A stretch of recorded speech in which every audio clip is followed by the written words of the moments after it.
저도 웃으면서 뉴스를 좀 전해드리고 싶어요. 그런데 뉴스 웃을 만한 일이 좀 많지 않네요. 먼저 연합뉴스로 시작합니다. 연합뉴스 저랑 참 인연이 깊은 언론사인데요. 국가기관통신사잖아요. 최근에 토론회가 열렸어요. 근데 반성이 아니야. 어떤 내용인가 잠깐 살펴볼게요. KBS, MBC 양대 공영방송이 정상화 작업에 들어가 있는데 연합뉴스 같은 경우에 연 330억 원, 매년 320억 원이 넘는, 여긴 또 330억 원이 넘는다고 나오는데요. 여튼 이런 엄청난 혈세가 들어가는 만큼 과거 지난 9년간 이명박근혜 정권 하에서 복무했던 그런 태도는 이제 벗어야 된다. 내용도 내용이지만 어떻게 달라질 것인가, 이런 토론회가 열렸는데 보니까 교수님들이시죠. 대부분 서강대 신방과 교수님인데 뭐 보도 독립성이 필요하다, 어떻게 할 건데, 이런 내용이 없어요. 결국 독립성이라는 문제는 기자 개개인의 양식에 맡겨야 되는데 과연 그런 양식이 검증이 된 기자분들로 채워져 있는가, 그런 생각이 좀 들어요. 보도윤리 이런 얘기 다 그냥 좋은 얘기들이에요. 그런가 하면 국제적 뉴스 통신사로 발돋 좀 해야 된다, 뭐 이런 얘기들. 콘텐츠 데이터베이스 구축해서 소셜 미디어로 활용한다. 뉴스 콘텐츠를 공공재로서 보다 활용 가능성 있게 만들고 관리해야 된다, 뭐 이런 따위의 얘기인데 아직도 그러니까 반성을 못 하고 있는 거예요.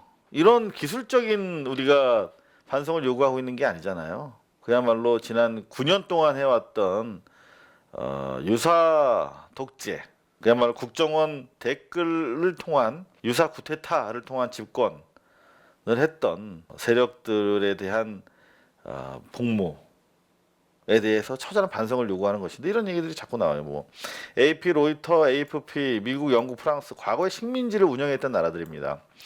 이런 나라들은 기본적으로 통신사를 만든 이유가 과거의 식민 또는 자본이 투여돼서 자기들과 직간접적으로 관계가 깊은 나라들에 대해서 특파원을 보내서, 원래 통신사라는 게 그런 거예요. 그 해외 뉴스를 주로 자기네 이해관계와 직접 연관된 내용을 직접 자기들이 취합해 오는 겁니다. 통신사는 어찌 보면은 합법적인 스파이 조직 비슷한 거예요. 그래서 뉴스 에이전시, 인텔리전스 에이전시, 뉴스 에이전시 비슷하잖아요. 보통 뭐 한 100개국 정도를 커버하는데 연합뉴스는 불과 25곳에 불과하다. 우리나라와 직접적인 이해관계가 있는 나라가 한 25개국 정도 되는 거예요.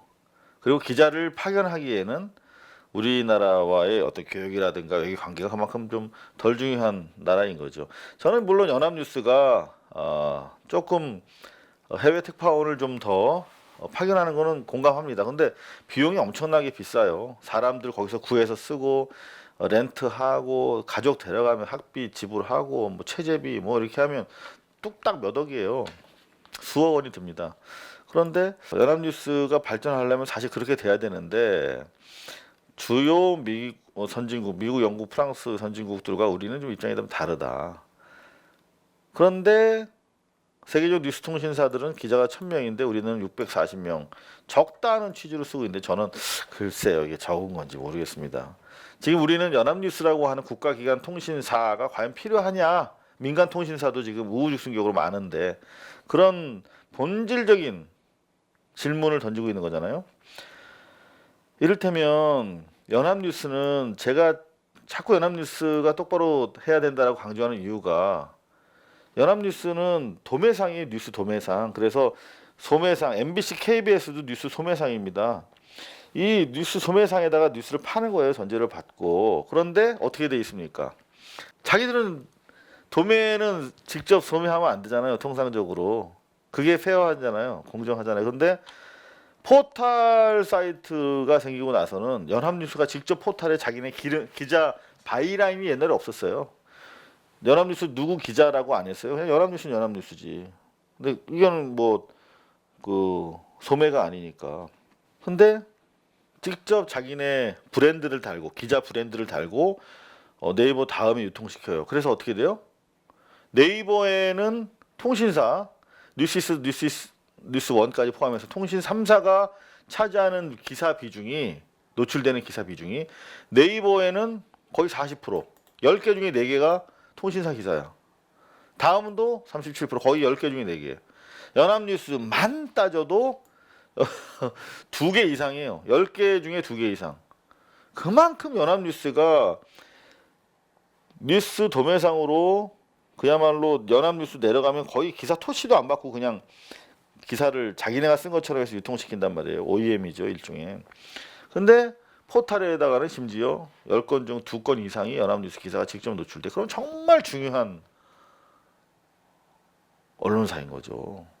과연 기자들이 그런 엄청난 국민적 기대와 책임을 감당할 만큼 검증된 사람들인가. 적어도 지난 9년 동안 기사 썼던 그 수많은 흉기와도 같은 기사에 대한 반성이 없이 벌어지고 있는 연합뉴스의 최근 보도, 몇몇 참 문제 있는 보도들 많이 제가 지적해드리고 있는데요. 개혁이 필요한데 아직 개혁이 제대로 이루어지지 못하고 있다. 이런 반성이 안팎에서 나오고 있습니다. 문제는 저희가 이런 문제, 연합뉴스 때문에 언론이 연합뉴스 베끼다 보니까 하향 평준화가 되고 있다는 현실을 계속 이렇게 비판하는데 저희 고발뉴스 뉴스방에 대해서 안 좋은 얘기를 계속 하는 분들이 연합뉴스에 많다는 얘기가 계속 들어오고 있습니다. 저희 고발뉴스가 그런 생각을 해요. 330억의 혈세가 연합뉴스에 투여가 되고 있다고 하는데 저희는 지난 6년 동안 팽목에서 광화문에서 그야말로 공적인 언론의 책무를 수행하기 위해서 몇 안 되는 기자, PD와 함께 애를 써왔습니다. 2013년 기사인데요. 이런 적도 있어요. 고발뉴스 처음 시작을 하고 있는데 SPC라고 그 파리크라상의 홀딩 컴퍼니죠. 거기서 파리크라상의 관련 뭐 대리점과 그 본사와의 관계에 있어서 여러 가지 문제가 있어서 저희가 계속 보도를 했더니 저희 고발뉴스로 수차례 전화가 와가지고 기사 내려주면 거액의 광고를 집행하겠다 이런 회유가 와요. 저희가 너무나 신기해서 말만 들었지 이런 게 처음 실제 하고 있구나 알았거든요. 그래서 이거를 보도도 하고 추정 60분 KBS에도 제보를 했어요. 그래서 이렇게 추정 60분에서 저희 고발뉴스가 파리크라상 광고 매수 폭로 제안을 폭로한 사실을 이렇게 다루기도 했었습니다. 저희가 광고 때문에 흔들린다고 하면 내일 문 닫는 일이 있어도 기사나 광고를 절대 하지 않겠다는 신념으로 6년을 버텨왔는데 다른 대한 매체들도 마찬가지입니다만 저희 고발뉴스도 대단히 최근 들어서 힘든 상황입니다. 그래서 많은 고민들을 하고 있는데요. 광고를 치러야 되는지 아니면 다른 매체들처럼 쇼핑몰을 해야 되는지 많은 고민을 하고 있습니다. 저희 고발뉴스는 순수하게 광고를 하게 될 경우 여러 가지 또 문제가 있어요.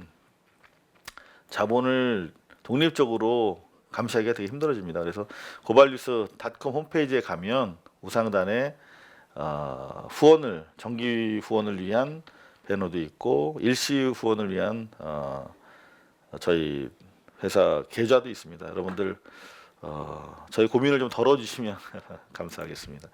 KBS인데요. 시청률이 오랜만에 올라갔어요. 15%대로 계속 15%대 미만에서 맴돌았는데 이렇게 시작을 했어요. 코스피가 주시장이 22개월 만에 2000선 심리적 저지선이라고 보통 얘기를 하는데 붕괴됐다 이런 헤드라인을 가지고 하나 둘 세 개 톱블록을 형성을 했어요. 이런 편집 여러분들은 어떻게 생각하세요? 저는 6월 29일 지난 87년 민주항쟁의 결과로 국민들이 확보한 6.29 선언이 있던 날 주식 뉴스를 보면서 6.29 선언과 주가 동향을 분석한 뉴스를 막 하더라고요. 근데 주식시장에는 좀 상당히 불안한 그런 요소로서 해석하는 기자들의 멘트를 보면서 이게 과연 주식시장이라는 것이 정치적으로 어떤 의미인가를 생각해 봤어요. 정치학도니까. 근데 동시에 지금 코스피가 2000선 붕괴된 것이 국민의 시청료로 운영되는 KBS에서 마저 여기 톱블록으로 위기감을 고조시킬 만한 뉴스인가. 다시 한번 생각해 보게 됩니다. 국민들, 서민들이 대부분 주식하시나요? 자, 더구나 저는 조금 이제 KBS 정도 된다면 이런 편집을 좀 지양해야 되지 않을까 생각하는 거 뭐냐면, 외국인들이 주로 팔아치운 데 따른 개미들의 매도가 따라가서 그런 건데, 주로 뭐 중국발 소재예요. 미중 무역 갈등으로 인한 중국 기업들의 실적 우려가 커지면서 뭐 이렇게 됐다. 근데 우리는 한국 주식들이 동반 하락하는, 물론 중국이랑 우리가 수출 기업들이 많으니까 관련이 있긴 합니다만, 기본적으로 전문가들도 다들 얘기하는 것이 우리나라 펀더먼털이 훌륭하고, 그리고 이게 외래 요인이기 때문에 크게 동요할 바는 없다. 하지만 뭐 전망은 그리 밝지는 않다. 이런 취지로 다 설명을 하고 있거든요. 그렇다면 이거를 이렇게 세 곡지나 가서 어떻게 하자는 것인지 좀 반문하고 싶어요. 국내 그 개혁을 위한, 적폐청산을 위한 아젠다가 산적한 가운데 그 KBS 뉴스에서 말이죠, 사립유치원 단체가 개혁안, 정부 개혁안을 반대하고 정부는 단호하게 맞서겠다, 뭐 이런 취지의 보도가 계속 이어지고 있죠. 그런가 하면 어제 김경수 지사의 경찰 소환 조사가 있었는데, 특정 기사 받아서 댓글 작업을 했다라고 하는 드루킹 측의 주장에 대해서 김경수 지사 측에서는 허위 뉴스를 얘들이 모의했다, 이렇게 팽팽하게 맞서고 있다라고 하는 취지의 수사 속보였습니다. 그런가 하면 하필이면 또 같은 날 촛불 2주년 기념일인데, 촛불의 두 주역이라고 할 수 있죠. 김경수 지사와 이재명 지사가 경찰에 이렇게 소환되는 그런 일이 벌어졌어요. 그죠? 세옹지마다 사필 규정일 것이다. 진실은 반드시 진실로 돌아갈 것이다. 이런 얘기를 했다라고 하고, 세 가지 의혹 모두 부인했다. 요게 맞는 헤드라인이죠. SBS와 MBC의 헤드라인 한번 비교해 보겠습니다. 이재명 사필 규정이고 모두 부인한다. 이런 취지의 헤드라인이 스트레이트로서는 맞죠. 담백하게. 그런가 하면 KBS에서 기획으로 심도 있게 다룬 뉴스인데요. 이게 무슨 얘기인가 했어요. 양육비 싸움. 키우기도 힘든데 왜 안 주나? 이게 무슨 얘기인가 하고 이제 뉴스를 봤는데, 요런 부모님들, 그러니까 이혼한 부부의 경우에 이제 둘 중에 한 사람이 자식을 이제 키우게 되잖아요. 이런 경우를 한부모 가정에서 자식을 양육하는 양육자 뭐 이렇게 부른다고 하는데, 엄청나게 많아요. 이혼한 부부 가운데 5만 천여 쌍이 미성년 자녀를 두고 있대요. 대박. 그렇게 많은지 몰랐어요. 그러니까 이혼한 부부 가운데 5만 천여 쌍이 미성년 자녀를 두고 있으면, 이를테면 뭐 슬라이 하나 정도 자식을 낳은 사람도 있겠지만, 뭐 한 둘이라고 따지면 10만 명 정도의 미성년 아이가 한부모 가정에서 자라고 있는 거잖아요. 이 경우에 한부모의 평균 임금이 한 190만 원 된대요. 그러면 190만 원 가지고 애 못 키우죠. 그죠? 그럼 당연히 다른 배우자, 이혼한 배우자로부터 양육비 지급을 받아야 되는데, 이혼의 조건상 안 해도, 양육비를 법원에서 내라고 해도 서류 전달도 안 될 뿐더러 안 낸다고 버티면 받아낼 수 있는 방법이 없어서 너무 힘들다는 거죠. 이게 자식을 낳으라고 정부에서 거의 기계처럼, 여성을 무슨 뭐 애 낳는 기계처럼 취급하다가 문제가 된 적도 있습니다만은, 정말 중요한 우리 국민들, 예비 시민들인데, 이런 아이들이 자라날 수 있도록 여러 가지 양육을 국가에서 지원해야 되는데, 양육비를 낼 수 있도록 강제를 해달라는 거예요. 한쪽이 양육비를 안 주면 아동학대로 엄벌하도록, 뭐 각종 무슨 면허를 정지시킨다든가 구금해가지고 강제로 낼 수 있도록 해야 된다. 그런가 하면 법으로 정부가 일단 먼저 양육비를 주고, 그 양육비를 내도록 돼 있는 사람에게 강제로 구상권을 청구하도록 하는 방법도 좋지 않겠느냐, 이런 제안까지 심도 있게 KBS에서 다뤘어요. 5만 명이 넘는 데입니다. 총 한 10만 명 정도가 한부모 가정에서 자란다는데, 이거 좀 대단히 시급한 문제 같아요. 그죠? 요거 제가 며칠 전에 이게 뭐 어린이집 유치원뿐만이 아니라 사설 요양원에서도 보조금을 받고 있는데 그 사용 실태에 대해서 투명하게 회계 감사가 이루어지지 않고 있다는데 문제 좀 해야 되지 않겠는가, 국가의 개입이 좀 필요하지 않겠는가라고 뉴스 비평에서 말했다가 댓글에서 엄청나게 공격을 받았어요. 되게 어렵다는 거죠, 요양원들이. 물론 어려운 것도 있겠습니다만 한번 보세요. 급여 받아서 고액의 500만 원씩 가족에게 나오지도 않는데 월급을 줬대요. 뭐 외제차 타고 이런 부분들이 있으면 이거 시정이 돼야 돼요. 그래야만 요양원을 하시는 양심적으로 하시는 분들의 권리도 보호받고 사회적으로도 존경받을 수 있습니다. 그러니까 보통 이렇게 문제 제기할 때 반발하실 필요 없어요. 제가 봤을 때는. 그러면 다 똑같아지는 겁니다. 모두가 그렇다는 건 아니잖아요, 우리가. 그죠? 요양병원 가족에게 고액의 급여를 주고 외제차를 구입해 자녀에게 선물하기도 했대. 근데 관리 감독은 이루어지지 않고 있대. 헐. 자, 아베가 한마디 했어요. 미래지향적 관계를 계속 한국이 역행하고 있다. 위안부 그 합의를 우리가 철회했죠. 그런가 하면 독도에 며칠 전 의원들 갔잖아요. 그런 걸 이제 문제 삼은 건데, 아베가 또 더구나 오늘 대법원의 일제 강제징용 배상 소송도 있잖아요. 이런 것 때문에 이제 자위대를 헌법에 명문화해서 군국주의를 다시 회복하겠다, 전쟁 가능국으로 만들겠다, 이런 식으로 정치적 아젠다를 계속 치고 나오면서 이제 한국에 대해서 계속 불편한 입장을 드러내는데, 저런 일본이랑 우리가 지난 이명박근혜 정권 때 계속 입만 맞춰가면서 미국의 한미일 삼각 방위 동맹을 위해서 계속 양보해 왔잖아요. 그러니까 우리가 이제 한반도 남북 간의 평화 번영, 공동 번영을 선언하고 미국에 대해서 아주 주체적으로 우리가 지금 외교를 하고 있지 않습니까? 이제 일본이 패싱 당하니까, 왕따 당하니까 계속 이제 저렇게 시끄러운 소리를 내는데, 그럼 그럴수록 침몰할 거예요. 보십시오. 우리가 당당하게 이제 일본에 대해서 권리를 행사할 수 있습니다. 평화의 이름으로. 계속 이제 조선일보랑 자한당은 일본 편 들겠지만요. 평일인데 주말보다도 안 나왔어요. 4.1. 왜 이랬을까 보니까 아이고 똑같이 여기도 코스피 2000선 붕괴, 수천만 원 날렸다, 잇따른 탄식.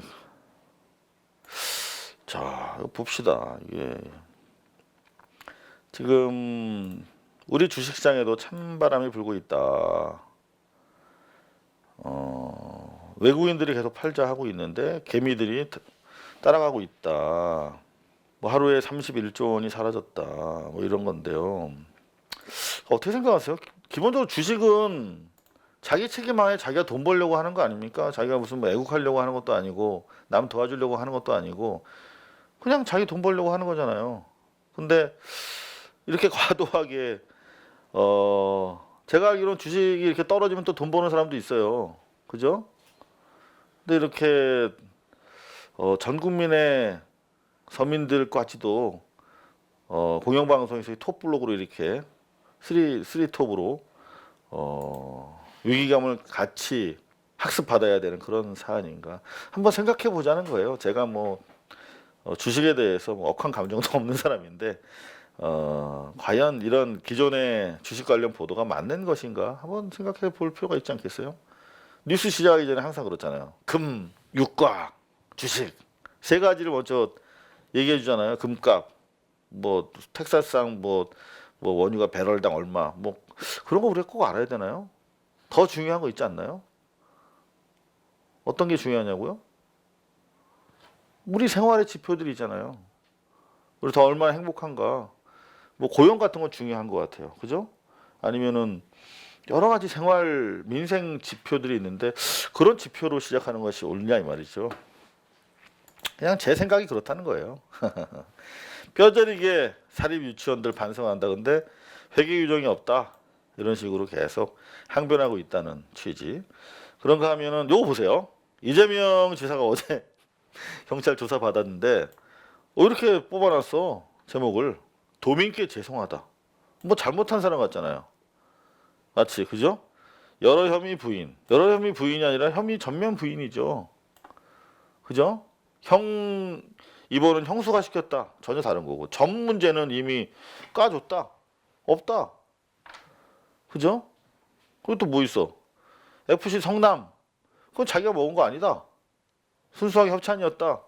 지역 스포츠를 살리기 위해서 이런 얘기인데 그 다 이미 웬만큼 조사해 보면 아는 사람들이에요, 언론들이. 근데 무슨 도미께 죄송하다. 자꾸 이런 식으로 나가면 SBS에 대해서 그것이 알고 싶다가 나름대로 표적 보도를 했다.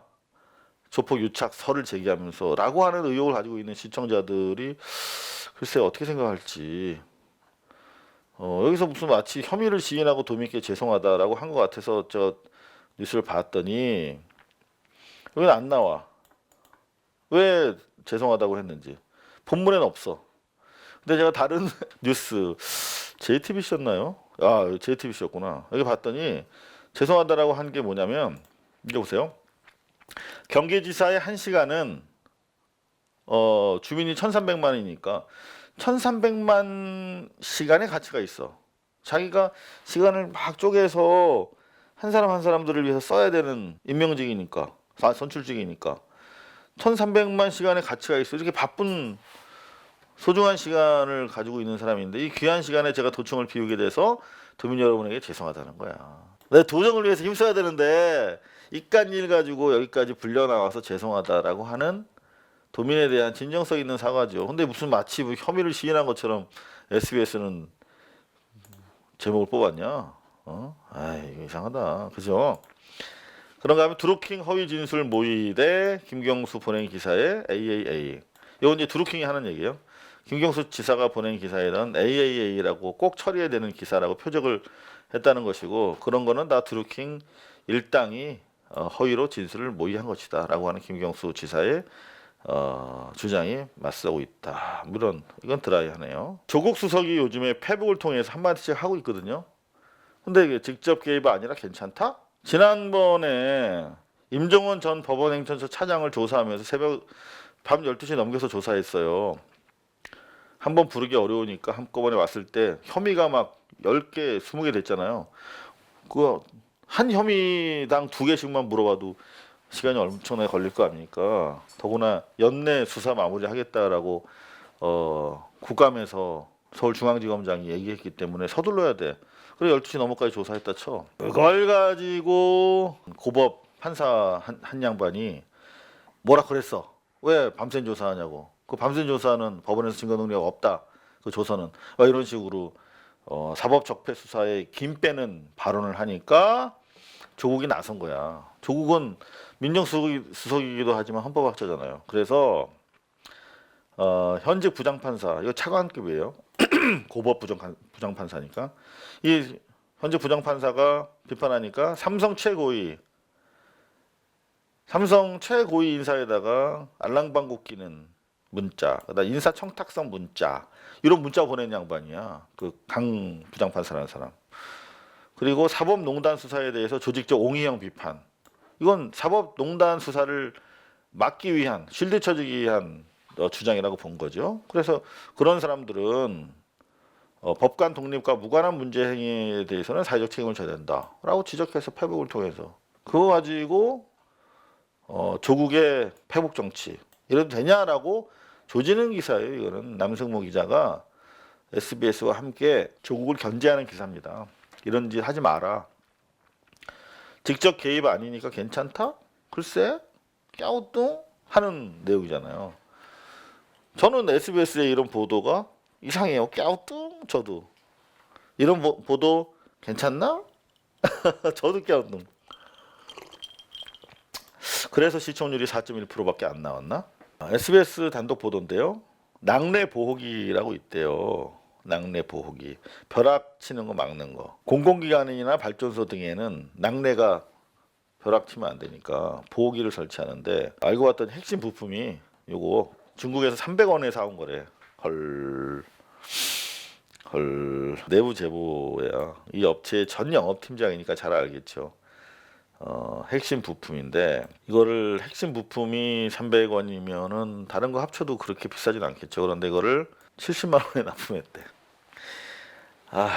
이런 납품 과정이 있잖아요. 특히 조달 정부에 조달하는 문제라든가 세금을 제대로 쓰는지 여부의 문제. 우리가 거친 세금을 제대로 쓰고 제대로 관리만 해도 정말 선진국 되고 복지국가 될 텐데 말이죠. 그죠? 뉴스데스크 3.4. 이게 뭐 쭉 어떻게 이러냐? 0.1%씩 계속 올라가네. 0.1%씩. 근데 마치 뭐 대단히 막 가파른 상승을 하는 것 같은데 3.4%가 안 넘어요. 근데 여하튼 뭐 기분이 나쁘진 않다. 그죠? MBC도 블러디 블랙 먼데이 이렇게 해놨어요. 뭐 아우 시꺼멓다 할로윈처럼. 과연 이렇게 호들갑을 떨 일인가? 자기 돈 놓고 돈 먹기 하는 자금 시장인데 우리 문재인 대통령이 집단 폐원 단호히 대응한다 이런 입장을 내셨어요. 공공성 사립 유치원의 공공성을 강화한다. 너무나 당연하고 훌륭한 말씀입니다. 근데 여기 지금 뭐 5번째 꼭지로 이걸 배치해 놨는데 지금 가만히 보면 MBC가 타사에 비해서 한미 관계라든가 북미 문제에 대해서 더 취재를 잘하고 있는 것 같아요. 타사보다. 근데 기사를 안 키워. 이유를 모르겠어요. 이정은 기자. 이 친구가 외교학을 아마 전공했을 거예요. 비건이라고 이 친구인데 누구냐면 북한과 비핵화 협상의 미국적 실무 라인을 맡고 있는 책임자야. 대북 정책 특별대표. 이 양반이 제일 중요한 사람이에요, 지금. 그러니까 남북 간에는 이제 우리가 한반도에 더 이상 냉전 말고 평화를 원한다. 그리고 우리는 필요한 교류 조치를 할 준비가 돼 있다. 여기 땅 제재만 풀어. 이렇게 다 돼 있는 상태인데 지금 북한이나 미국이랑 하고 있잖아요. 결국은 뭐라 그랬어요? 돈 얘기하는 거 돈. 니네 핵 포기하면 우리가 어떻게 해줄게. 근데 그거를 협상을 책임지고 있는 대표야. 그럼 제일 사실은 현 시점에 있어서 이 한반도 평화 그 번영과 관련 제일 중요한 당사자야. 이 사람이 왔어. 이게 뭐 특별 대표밖에 안 되지만 아주 중요한 사람이야. 외교부 청와대 잇따라 방문했대. 근데 이정은 기자가 취재한 바에 따르면 워싱턴에서 한미 실무회담을 끝냈어. 그리고 일주일 만에 왔는데 두툼한 서류처를 꺼냈대. 한글 지명이 빼곡한 북한 지도 등 한반도 관련 자료들이래. 이거 가지고 이제 구체적으로 비핵화와 경제 지원에 대한 얘기를 하고 있는데 얘가 공개적으로 비건 공개적으로 절대적으로 자신감이 있다라고 하는 취지의 얘기를 했다는 거예요. 뭐라 그러냐면 한국과 미국 대통령이 집중하고 있는 목표 뭐예요? 비핵화와 경제협력이잖아요. 이 목표를 이룰 수 있다는데 절대적으로 자신 있습니다. 북한과 실무 협상이 가급적 빨리 시작되기 기대합니다. 절대적으로 자신 있다는 거예요. 지금 이렇게 트럼프는 북핵 오래 걸려도 괜찮다 이런 식으로 미국민들한테는 얘기하고 있어요. 하지만 물밑으로 대단히 신속하게 뭔가 진행하고 있는 거예요. 그러니까 민주당이나 공화당 주류에서 너 북한 퍼주기 하는 거 아니야 이런 식으로 지금 나오고 있거든요. 그거 아니야. 근데 정치적으로 뭐 서로 공격하고 흔드는 사이니까 당연히 트럼프는 공격받고 있죠. 근데 국내 정치 세력을 안심시키기 위해서 오래 걸려도 상관없어. 나는 핵실험이 없는 한 핵실험 우리가 구체적으로 위협받지 않고 있잖아. 과거 정부와 달리 오래 걸릴지 상관없어. 내가 손해보는 딜 안 할 거야 라고 얘기하고 있지만 이게 마냥 늘어져선 자기한테도 안 좋으니까 한쪽으로는 이 협상 대표가 바삐 움직이고 있는 거죠. 장자연 사건 어제에 이어서 오늘도 경찰이 보냈다라고 하는데 검찰은 그 방대한 통화와 문자 기록을 못 받았다라고 주장해. 근데 여기 보면 사건 수사 담당자였던 현직 경찰 간부가 개인적으로 보완해 왔대요. 그 자료 중에 일부겠죠. 이걸 최근 검찰 진상조사단에 제출했대. 이 사람은 왜 개인적으로 가지고 있었을까요? 너무 엉터리라서? 그건 모르겠어요. 여하튼 공개되지 않은 경찰 내부 자료라고 하는데 기추가 주목됩니다. 사실 저희가 여기 보세요. 2012년이잖아요. 2012년 전후에 충분히 많이 보도했어요. 이 장자연 문건과 관련해서 경찰이 봐주기 하고 있고 경찰이 처음부터 적극적으로 수사할 의도가 없었다. 지금도 언론들이 이걸 똑바로 취재를 안 하고 있어요. 며칠 전에도 몇몇 언론사, 메이저 언론사가 전화해서 뭐 좀 풀어달라고, 좀 자료 좀 달라고 그러는데 이미 고발뉴스 유튜브 들어가시면요. 2012년부터 13년 사이에 충분히 많이 보도했어요. 저희가 그때 당시에 강조했던 건 크게 두 가지인데 하나는 MB 정부가 당시에 그 범란이라는 게 있었어요. 그러니까 광우병 집회를 했는데 재판이 다 넘어갔을 거 아니에요. 그 재판에 상부에서 개입했잖아요. 그래가지고 이제 판사들이 이른바 범란이라고 하는데 집단적이고 조직적인 반발이 있었어요. 판사 회의가 막 열리고 그거를 뭉개기 위해서 경찰이 장자연 사망을 인지하기도 전에 청와대를 통해서 국정원 직원이 파견돼서 이거를 키운 거에 이 사건을 관리하고 다른 하나는 이미숙 씨가 관련돼 있어요. 이미숙 탤런트 이미숙 씨. 그래서 탤런트 이미숙 씨가 자기가 사적으로 이용하기 위해서 장자연 문건을 만들도록 지시하고 그거를 장자연한테 도움을 주기보다는 자기의 이해관계 그때 당시에 좀 스캔들이 있었거든요. 이해관계를 덮기 위해서 활용했다는 내용을 저희가 취재해서 보도했었어요. 10억인가 소송당했는데 여기 저희 고발뉴스 자무 변호사죠. 김성원 변호사랑 소송 한 2, 3년 해서 다 이겼어요. 이런 내용 다 좀 찾아보면 충분히 지금도 보도할 만한 가치가 있는 내용들이 많은데 여하튼 좀 언론사에서 관심을 가졌으면 좋겠고요. 이재명 격렬한 찬반 집회 속 출석해서 다 사실 아니다 했다. 격렬한 찬반 집회 반대가 뭐 10명인가? 이상한 태극기 부대 사람들 그리고 대부분은 지지자들인데 이거를 무슨 격렬한 찬반 집회라고 몰아가는 것은 좀 아니다. 그 외에 뭐 기사는 잘 썼어요. JTBC 6.01 와 SBS, MBC보다 훨씬 높네요. 어떻게 했나 봤더니 드라이해 역시 크게 다르진 않아요. 코스피로 두 개 리포트를 가지고 한 박스를 만들고 쭉 특별한 내용 없어요. 드루킹 이재명 쭉. 근데 여기 보면은 변협에서 왜 변호사 자격이 있으면 당연히 세무사 자격도 있었잖아요. 그거를 이제 폐지하는 법안을 국회에서 준비하니까 그거를 좀 못하게 하려고 불법 후원금을 독려한 의혹이 있다. 뭐 이런 취지의 보도인데 보니까 뭐 수사해야 될 것 같더라고요. 나머지는 뭐 평범합니다.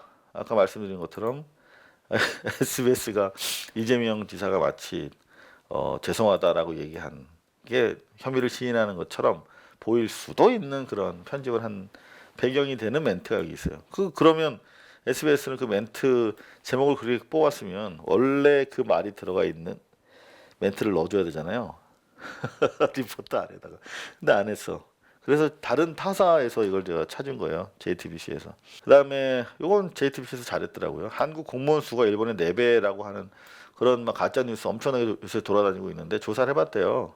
검증을 해봤더니 사실 아니고 실제로 공무원 수는 일본이 많은데 일본이 우리보다 인구가 좀 많으니까 비슷한 수준 아니냐 뭐 이 정도로 확인을 했더라고요. 이건 뭐 가짜 뉴스로 확인을 해줬는데 중요한 거는 이제 조원진 씨 대한애국당 얼마 전에 보니까 가로세로 김세희가는 가로세로 연구소가도 나오고 하던데 그런가 하면 변희재가 없는 미디어워치 이런 데서 보도하고 있답니다. 가짜 뉴스 속지 맙시다. 오늘의 데일리 뉴스 비평이었습니다. 감사합니다.